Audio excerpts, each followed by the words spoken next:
हाँ दोस्तों नमस्कार। मैं राजू शुक्ला स्टडी विद शुक्ला जी पे आपका स्वागत करता हूँ।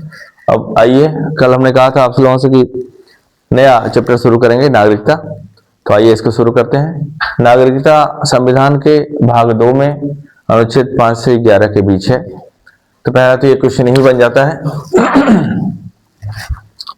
और हमने आपको आपको हल्का से ये समझा देते, प्रजा व नागरिक में क्या अंतर है।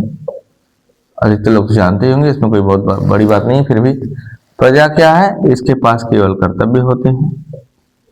राजतंत्र में ये व्यवस्था होती है।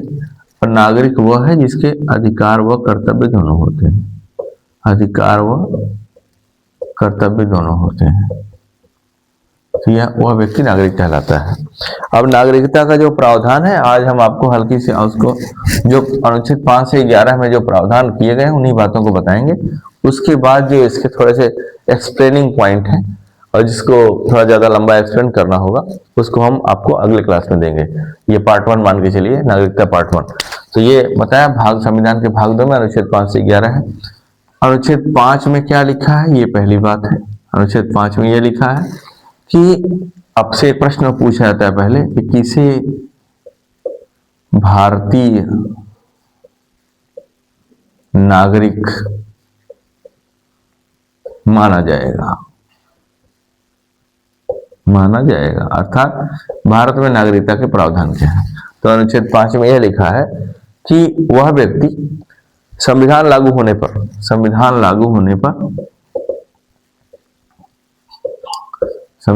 होने की तिथि से लिख सकते हैं या संविधान लागू होने पर जो व्यक्ति भारत में जन्मा हो या जिसके माता पिता भारत में जन्मे हो, जो भारत में जन्मा हो या जिसके माता पिता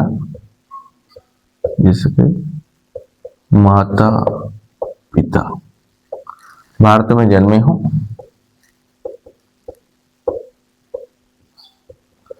या एक बात और यहां लिखी जाती है, भारत में जन्मे हो और संविधान लागू होने के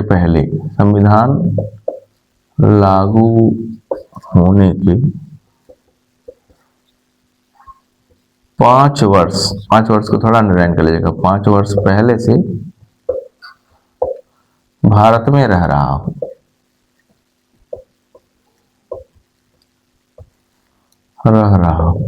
ये व्यक्ति, ये सब अनुच्छेद 5 में लिखा है कि जो व्यक्ति भारत में जन्मा हो, जिसके माता पिता भारत में जन्मे हो और संविधान लागू होने के 5 वर्ष पहले से वो भारत में रह रहा हो, ऐसा व्यक्ति भारत का नागरिक। ये पहली शर्त है। वैसे व्यक्ति को भारत की नागरिकता मिल जाएगी, भारत का नागरिक माना जाएगा, नागरिकता क्या मिल जाएगी वो तो है क्लियर। अब अनुच्छेद 6 आर्टिकल 6 में है कि पाकिस्तान से भारत आने वाले लोगों के लिए, भारत आने वाले व्यक्तियों के लिए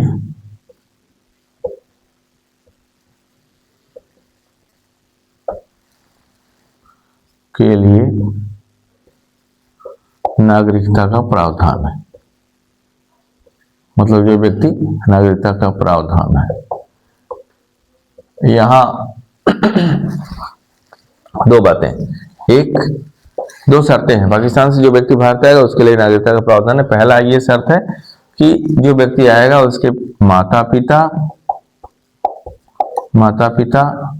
दादा दादी, नाना नानी, शब्द यहाँ पे पितामह पितामही, मातामह मातामही इत्यादि, ये लोग जो है जब भारत 1935 के भारत शासन 1935 के एक्ट के तहत परिभाषित नागरिक हो। एक बात यह कह गई, हमने आपको पढ़ाया 1935 का भारत शासन अधिनियम, 1935 के एक्ट या भारत शासन अधिनियम में जो नागरिकता के लिए प्रावधान किया गया होगा उसके तहत इनकी परिभाषित, अगर ये परिभाषित है तो इनको जो है नागरिकता दे दी जाएगी। दूसरी शर्त यह है कि 19 जुलाई, ये थोड़ा डेट याद रखिएगा, 19 जुलाई 1948 से पहले ये लोग भारत आ गए हों, आ गए हों तथा आके इन्होंने आवेदन कर दिया हो, निकटतम आवेदन कर दिया हो नागरिकता के लिए, तो इनको जो है नागरिकता दे दी जाएगी। दो शर्तें हैं अनुच्छेद 6 में। पाकिस्तान से भारत आने वाले व्यक्तियों के लिए नागरिकता का प्रावधान है। पहला कि उनके माता पिता, दादा दादी, नाना नानी इनमें से कोई व्यक्ति 1935 के एक्ट के तहत भारत परिभाषित नागरिक हो। दूसरा यह है कि 19 जुलाई 1948 से पहले वो भारत में आ गए हों और उन्होंने नागरिकता के लिए आवेदन कर दिया हो, ऐसा व्यक्ति नागरिक माना जाएगा, उसे नागरिकता दे दी जाएगी। दो शर्त हो गई। अनुच्छेद 7 आर्टिकल 7 में ये कहा गया कि भारत से, ये थोड़ा सा टेक्निकल है, भारत से पाकिस्तान जाने वाले, और पुनः किसी विधि के तहत भारत लौटने वाले, भारत आने वाले लोगों के लिए, आने वाले लोगों के लिए नागरिकता का प्रावधान है। नागरिकता की बात मतलब यहां यह है कि कोई व्यक्ति भारत से पाकिस्तान चला गया और पुनः किसी विधि के तहत पाकिस्तान से लौटा है, वहां नहीं रह पाया, तो उसको यहाँ पे उसके लिए नागरिकता की बात की गई। वो आएगा यहाँ, उसके लिए बहुत सारी बातें की गई। तो अब इसको थोड़ा याद करने का तरीका ये है, एक फिल्म आई थी 2003 में, गदर एक प्रेम कथा, तो उसमें एक गाना था, मुसाफिर जाने वाले लौट के आने वाले, ऐसे हम लोग याद करते थे। तो मुसाफिर जाने वाले लौट के आने वाले मतलब भारत से पाकिस्तान गए और पाकिस्तान से पुनः भारत आ गए, ऐसे व्यक्तियों के लिए नागरिकता का प्रावधान है। उनको नियम, यहाँ आवेदन करेंगे, नागरिक हो जाएंगे। तो आपको थोड़ा सा अनुच्छेद 6 और अनुच्छेद 7 इस पर थोड़ा ध्यान देना। 6 में क्या है कि पाकिस्तान से भारत आने वाले लोगों के लिए नागरिकता का प्रावधान है। मैंने दो शर्त वहां बताई, एक 19 जुलाई 1948 वाली, एक 1935 के भारत शासन अधिनियम वाली। और यहाँ पे क्या है कि भारत से कोई व्यक्ति पाकिस्तान चला गया हो और पाकिस्तान से पुनः भारत आए तो उसके लिए नागरिकता का प्रावधान है। तो वही मुसाफिर जाने वाले लौट के आने वाले, चलो एक दूसरे को करे रब के हवाले, ये गाना है और इसके आधार पे हम लोग याद करते थे, क्योंकि यहाँ थोड़ा मामला कंफ्यूजन हो जाता था कि भाई 6 और 7 में क्या है, इसलिए ये गाना लगाए थे हम लोग। अनुच्छेद 8 इसमें यह है कि भारतीय मूल के लोगों के लिए, भारतीय मूल का वह व्यक्ति, भारतीय मूल का किसे माना जाएगा, जो जिनमें से जिसके माँ बाप में से कोई एक भारतीय हो, भारतीय मूल के लोगों के लिए रजिस्ट्रेशन के द्वारा,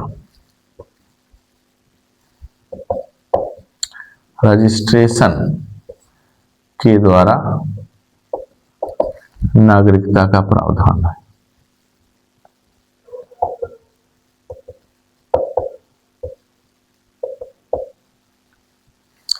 तो भारतीय मूल के लोगों के लिए रजिस्ट्रेशन के द्वारा मतलब भारतीय मूल का व्यक्ति अगर कहीं बाहर रह रहा हो, यहाँ आएगा तो उसे वो रजिस्ट्रेशन आवेदन करेगा निकटतम मजिस्ट्रेट के पास, उसको जो है नागरिकता दे दी जाएगी। ये 8 में है। 6-7 थोड़ा सा जो है टेक्निकल है, थोड़ा सा टिपिकल है, इसलिए उसको याद करने का तरीका थोड़ा अलग है। अनुच्छेद 9 इसमें यह कहा गया है कि यदि कोई व्यक्ति भारत का नागरिक हो और उसने किसी दूसरे देश की नागरिकता ले ली हो, तो उसकी नागरिकता स्वतः चली जाएगी। मतलब दूसरे देश की नागरिकता लेने पर, दूसरे देश की नागरिकता लेने पर यहाँ की नागरिकता स्वतः समाप्त, यहाँ की नागरिकता समाप्त मानी जाएगी, स्वतः समाप्त हो जाएगी। कोई व्यक्ति भारत से पाकिस्तान चला गया, अमेरिका चला गया, वो वहां की नागरिकता उसने ले ली, तो यहाँ की नागरिकता उसकी जो है समाप्त हो जाएगी। अनुच्छेद 10 ये सब बातें बड़ी इजी हैं, एक बार आप पढ़ेंगे, ध्यान से सुनेंगे तो याद हो जाएगा। अनुच्छेद 10 में यह है कि पहले तो एक बात यह है कि उपरोक्त शर्तों में से कोई भी एक शर्त यदि कोई व्यक्ति पूरा करता है तो उसे भारत का नागरिक मान लिया जाएगा, उसे नागरिकता दे दी जाएगी। दूसरा यह है कि संसद यह अनुच्छेद यह स्पष्ट करता है कि किसी नागरिक के नागरिकता का अधिकार संसद विधि बनाकर ही छीन सकती है, दूसरा कोई उसकी नागरिकता नहीं छीन सकता, दूसरे अन्य किसी विधि द्वारा उसकी नागरिकता को समाप्त नहीं किया जा सकता। ये बातें क्लियर ध्यान से ध्यान से सुनिएगा। यहाँ क्या, यहाँ शर्त है। जैसे ये बातें जब आप सुनेंगे आपके मन में यह विचार आएगा कि यार संसद विधि बना के जब कानून नागरिकता छीनेगी तो इसमें आखिर क्या बात लिखी गई है, इसमें क्या कहा गया, इसमें कोई व्यक्ति दूसरे देश की नागरिकता ले लेगा तब उसकी नागरिकता चली जाएगी। इस ये भी नियम कानून तो संसद ने ही बनाया होगा या संविधान ने बनाया। और यहाँ क्या है कि भारत में कोई व्यक्ति है और कोई ऐसा उसने कर दिया देशद्रोह या इत्यादि ऐसा, तो उसकी नागरिकता छीनने के लिए संसद ही अधिकारी है, अर्थात संसद ही कोई कानून बनाकर नियम बनाकर उसकी नागरिकता छीन सकती है। बाकी किसी कोई अन्य संस्था के पास यह पावर नहीं है कि उसकी नागरिकता छीने। ठीक है, पहली बात हमने आपको बताई कि उपरोक्त शर्तों में से एक भी शर्त कोई पूरा करे, एक भी शर्त पूरी हो तो वह नागरिक बना रहेगा, तो वह नागरिक माना जाएगा। अब इसको आप अपने हिसाब से सेंटेंस बना लीजिएगा, नागरिक माना, क्योंकि सारी बातें हम यहाँ लिखेंगे। सुन लीजिए, मतलब कि इन जो 5, 6, 7, 8 में जो शर्तें बताई गई, इन शर्तों में से कोई एक शर्त भी कोई व्यक्ति पूरा करता हो तो उसे नागरिक मान लिया जाएगा। और दूसरा हमने आपको बताया कि संसद ही आपके संसद के पास यह अधिकार है कि वह नियम कोई ऐसी विधि बना के आपके अगर नागरिकता छीनने की बात है तो वह नागरिकता आपकी छीन सकती है। अर्थात नॉर्मल सी बात एक लाइन में कह सकते हैं कि संसद के पास ही यह अधिकार है कि वह आपके नागरिकता छीने। अब अनुच्छेद 11 में यहीं पे आपको नोट करा देते हैं। अनुच्छेद 11 में समय समय पे जो नागरिकता संबंधी प्रावधान है, समय समय पे नागरिकता संबंधी जो अधिनियम है, नागरिकता संबंधी अधिनियम बनाने की नागरिकता संबंधी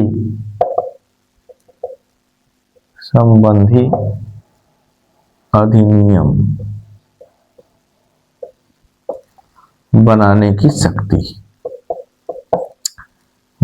शक्ति अनुच्छेद 11 में, इस अनुच्छेद में। अब बहुत सारा 1955 में बना, 1992 में बना, 2003 में बना, उसके और 2005 में बना, और बहुत सारी चीजें हैं। अभी आप देखिए सीए है, एनआरसी है, ये सब नागरिकता संबंधी कानून ही है। तो इतनी बातें हैं क्योंकि अब इसको हम दूसरे पार्ट में आपको देंगे। थोड़ा वहां पे एक्सप्लेन करना थोड़ा ज्यादा है, वीडियो बहुत लंबा हो जाएगा। लंबा हो जाता है वीडियो तो लोगों को थोड़ा बोरिंग सा लगने लगता है, भले ही इंटरेस्टिंग हो, लेकिन कोई बात नहीं, छोटे छोटे पार्ट में हम आपको देंगे जिससे आपको पढ़ने में भी आसानी हो और समझने में भी आसानी हो, नोट बनाने में भी आसानी हो। नोट बनाते बनाते ही आप तैयार कर लें, ये मेरा उद्देश्य है। तो एक बार और हल्का सा जो मैं कहता हूँ माइंड मैप, कि पहला तो प्रश्न ये है कि भाग 2 में अनुच्छेद 5 से 11 तक नागरिकता का प्रावधान है। 5 में यह है कि जो व्यक्ति भारत में जन्मा हो या उसके माता पिता भारत में जन्मा हो या संविधान लागू होने की तिथि के 5 वर्ष पहले से वो भारत में रह रहा हो, उसे नागरिक मान लिया जाएगा कि संविधान लागू होने पर यहीं जन्मा हो।